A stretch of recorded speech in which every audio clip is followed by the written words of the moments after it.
শুধু আমি বলবো আপনাদের একটু ধৈর্য ধরতে হবে।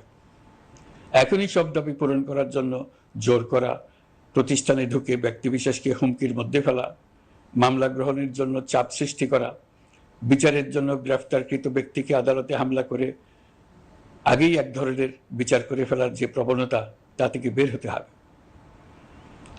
ছাত্র জনতার বিপ্লবের গৌরব ও সম্ভাবনা এসব কাজে ম্লান হয়ে যাবে। নতুন বাংলাদেশ গড়ার প্রচেষ্টা হতে ব্যাহত হবে। রাতারাতি এই পরিস্থিতি থেকে উত্তরণ কঠিন। নড়বড়ে এক কাঠামো, আমি বরং বলবো জনস্বার্থের বিপরীতমুখী এক কাঠামোর উপর দাঁড়িয়ে আমাদেরকে দেশ পুনর্গঠনের কাজে হাত দিতে হয়েছে।